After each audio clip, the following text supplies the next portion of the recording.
Ted Bundy didn't just kill the people he hurt. He toyed with them. He used his charm and lies to draw them in. Then he showed his true bad side when it was too late. He was a master trickster, playing with people's feelings like a puppeteer. And after he did terrible things, after the screams stopped, Ted Bundy made it worse. He would deny everything. He would stand before cameras with that same smile that made you trust him and say he did nothing wrong. Was he a very smart bad guy? A cruel person with no feelings? Or was he something even more evil? A monster hiding inside a man, waiting for the chance to attack? Ted Bundy's story begins not with a bang, but with a whisper. He was born in 1946 at a home in Vermont for mothers who weren't married. His early life was full of secrets. Because his parents weren't married, people at that time thought it was shameful. So, to protect Ted from this, his grandparents raised him as if he were their own son. So his mother pretended to be his older sister. This was a big lie, and it must have really confused him about who he was. His grandfather, Samuel Cowell, was a very bossy and mean man. So the real story of Ted Bundy's early childhood is still a big mystery.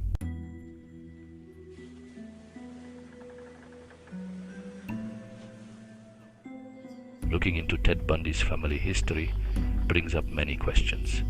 There were whispers of mental sickness in his family over the years. His grandfather, who had a terrible temper, supposedly got treatment for always thinking people were against him. And adding to the mystery, Ted's real father wasn't around.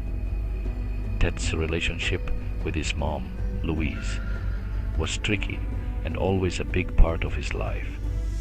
These early years really helped make him the man he became. Even though his home life was messy, Ted Bundy put on a good act for everyone. His neighbors and kids at school said he was a quiet boy who was always polite. He did great in school. He was really smart and charming too. But underneath that act, things weren't quite right. Some kids from school remember him seeming a bit off, like he was far away, and they noticed a coldness in his eyes. People quietly talked about him doing strange things and being really interested in scary or violent pictures. One time, a family member supposedly found him hiding in the bushes with knives all around him. We still don't know the whole truth, and a lot of it is just guesswork. So, his rough teenage years were done, and Ted Bundy started something new. College. He went to the University of Washington, starting in 1966, and he really wanted to be a whole new person. On the busy college campus, Ted Bundy started to change. The boy, who was a bit awkward, turned into this really charming young guy. He wasn't unsure of himself anymore, like when he was a kid. Instead, he felt sure of himself and wanted to get ahead. He was really good at psychology, and for him, it was like a tool, but also something he was really into in a creepy way. He even volunteered at a suicide hotline, listening to people who needed help. It's pretty scary to think about, knowing the darkness he had inside him. For Ted, the University of Washington wasn't just a place to learn. It was where he started to hunt. He was around a lot of young women who were smart and doing their own thing, and that's where he got really good at tricking people and fooling them.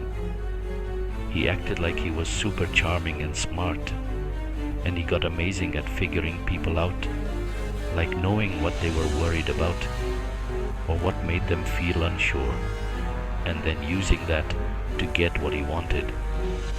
So he dated girls, charmed them, and tricked them. He seemed like the perfect boyfriend, or a friend you could really trust, but all the while, something really dark was growing inside him. like a hunter just waiting for the right moment to attack.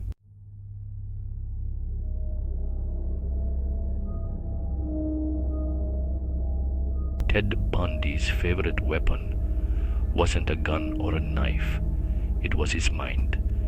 He was super smart, and he had this almost spooky way of knowing what people were feeling and how to twist those feelings around. He studied psychology, but not just for school. He studied it like a hunter studies an animal, learning its weak spots, how it acts, and where it could be easily hurt. He knew that women were often taught to be polite, to be helpful, and to trust people who seemed like they wouldn't hurt anyone. He used these common ideas about how women should act as his weapon. He pretended to be a nice, harmless guy. This made his victims lower their guard and feel safe with him, but it was all a trick. He would often pretend to be hurt or to have a problem, like using crutches or wearing a cast. This made him seem harmless, maybe even like he needed help himself. He used their kindness to get them to trust him. Once he had their trust, he would trick them into going to his car. His car was a trap, a place where he could keep them and be in control. And that's where they would see who he really was. He used his charm like a cover to hide the badness that was deep inside him. He was like a hunter, hiding right out in the open for everyone to see, but no one knew what he truly was. Knowing so much about how people think helped him choose his victims very carefully. It also helped him try to control the story even after he had done something awful. He would often call the families of the people he hurt. He would pretend to be a worried friend or someone from their family. He was playing with their feelings, enjoying the power he felt he had over them.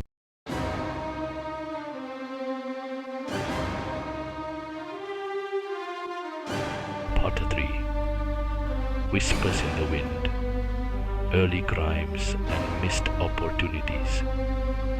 As Ted Bundy got better at tricking and fooling people, lots of folks started to disappear in the Pacific Northwest, and it really began to worry everyone. Young women, many of them college students, just disappeared. Nobody knew where they went. Their families were very confused, and a worried feeling started to spread. People started whispering and hearing stories about a strange man. They said he was seen talking to some of the girls right before they went missing. Some people who saw him said he was a good-looking stranger with a nice smile. He was often seen with his arm in a sling or a cast, like it was hurt. But these stories were like broken pieces with no real proof. And because everyone was so scared and mixed up, these clues just got lost. The police found it hard to put all the clues together. Different police groups worked in different areas, and they didn't always share information or talk to each other enough. Ted Bundy, in the meantime, used these problems to his advantage. He could easily go from one state to another, always staying one step ahead of the police.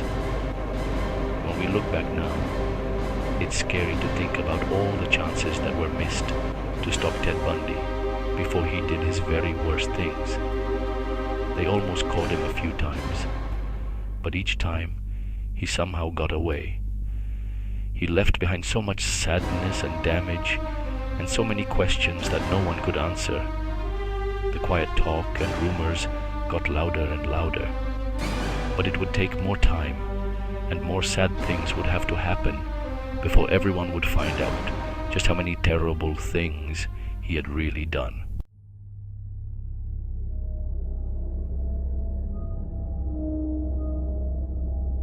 The traps laid for innocent victims. Ted Bundy hunted in busy college areas, crowded beaches, and dark parking lots. He went after women who were alone and seemed easy to harm. Using things like a fake cast or crutches, he made himself look harmless. He'd pretend to be struggling with something, then ask for help. That's how he'd start talking to them. He watched for their weak spots, waiting for the right time to attack.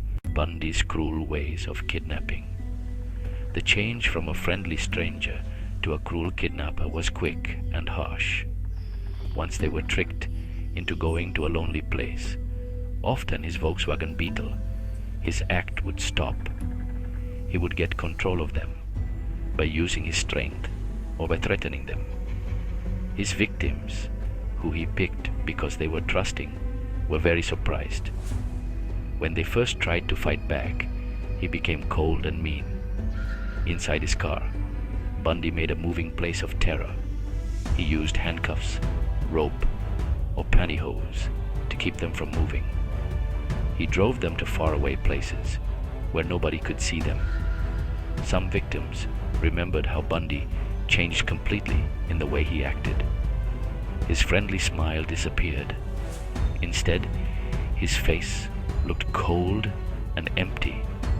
His voice turned mean, and he started telling them what to do. This made it clear that he was in charge, and they had no power. The drive to other, hidden places was a very scary experience. They were trapped with a monster. They begged him for help, but he didn't listen. It's hard to imagine how scared they were and how unsure they felt. Bundy seemed to enjoy how scared they were. Them being unable to stop him made his bad wishes stronger. What Ted Bundy did to people was really awful. It's hard to hear about. Bundy really wanted to be in control, and he had a strange, sick interest in death. The ways he hurt people were very cruel. He planned it to cause a lot of pain and make them very scared. He often hit his victims very hard with heavy objects. Other times, he choked them, and he would watch as the life went out of them. Killing them wasn't the only thing for him. It was mostly about being in control. Bundy often went back to where he left his victims. He would do terrible and disrespectful things to their bodies. How terrible Bundy's crimes were shocked the whole country.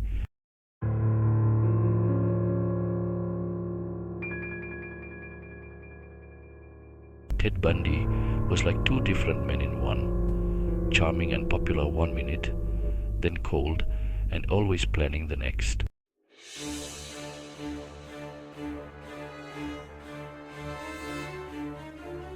Acting as his own lawyer in court, Bundy used his smarts and charm to really grab the attention of the jury and everyone watching.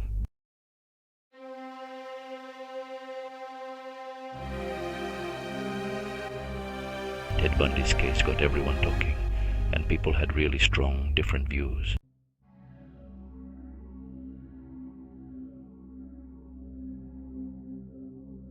In 1977, Bundy escaped from the Garfield County Jail. This really shook people up in Aspen and even further. A big fear spread across the country when they realized the monster wasn't locked up anymore.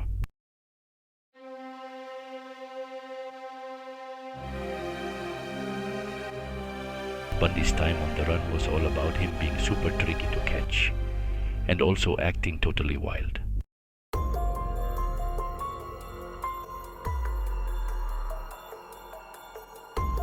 Ted Bundy's time of terror finally ended in February 1978. That's when he was caught in Pensacola, Florida.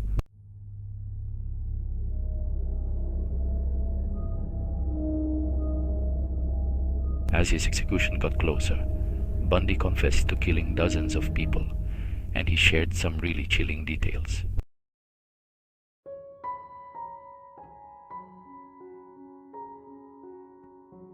As his execution date neared, Bundy changed. He became quiet and accepted what was coming.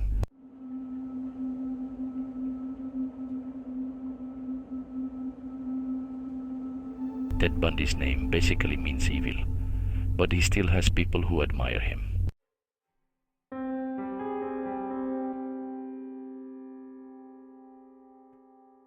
After his execution, Bundy's bad fame only grew bigger. This happened because of books, true story shows, and even movies that made up parts of his story.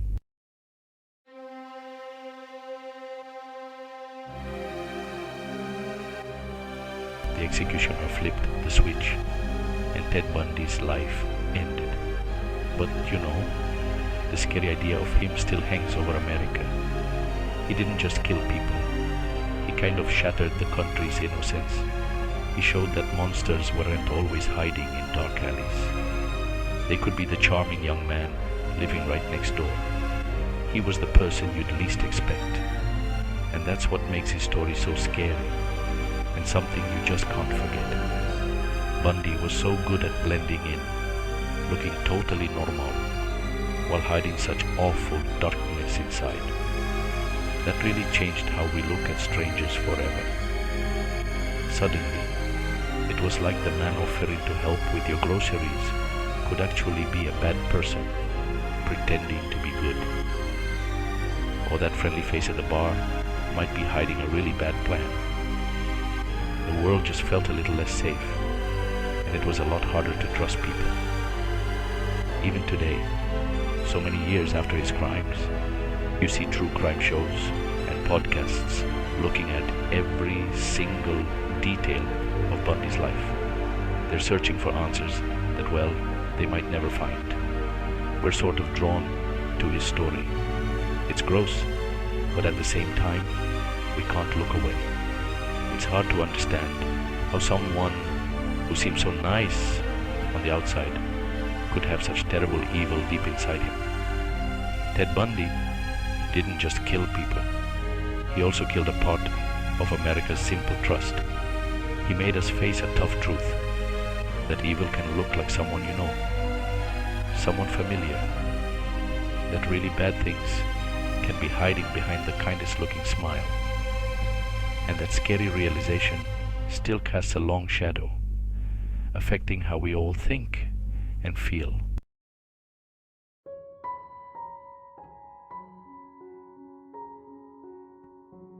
So the big question that experts on crime and the mind still ask is, what turned Ted Bundy from a guy who seemed pretty normal into a really cruel killer?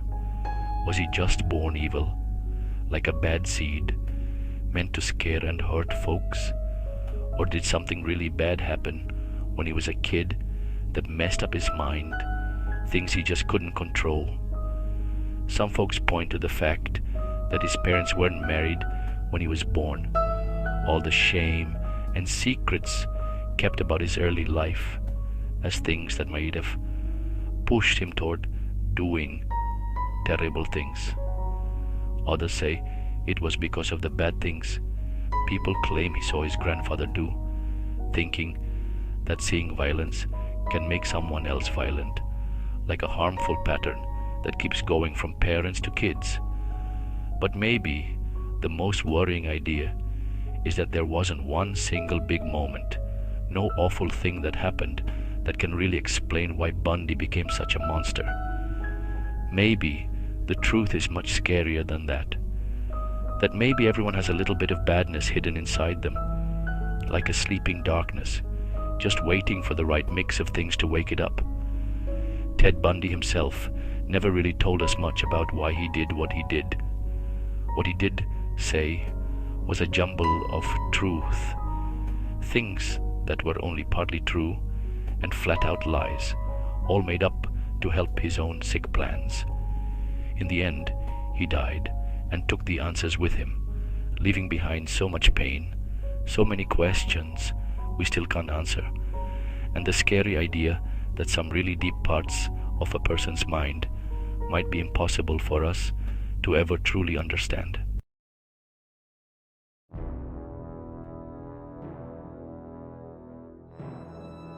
The chilling truth is, there could be other people out there like Ted Bundy. People who look like they're living normal lives, but they're hiding dark secrets behind the act they put on. We want to think that evil people show it, that monsters look a certain way, or have a clear sign that tells us who they are. But Bundy's story is a clear reminder that this just isn't true. He looked like everyone and no one. He was great at hiding who he really was and fit in perfectly with everyone else. He was the charming stranger, the helpful neighbor, the successful law student. He showed that evil can hide behind the friendliest smile, a scary truth that keeps making us question what we think and feeds our biggest fears. What Ted Bundy's story teaches us is not just to be afraid, but also to be watchful. It's a reminder to trust our instincts, to pay attention to what's around us, and to never ignore the red flags that signal danger. It's a reminder that evil can wear many masks, but it can never completely hide what it really is. We may never really understand what made Ted Bundy do such terrible things, but his story is a warning that will always be important, a clear reminder that the world can be a dangerous place, and that sometimes the greatest monsters are the ones who walk among us unseen until it's too late.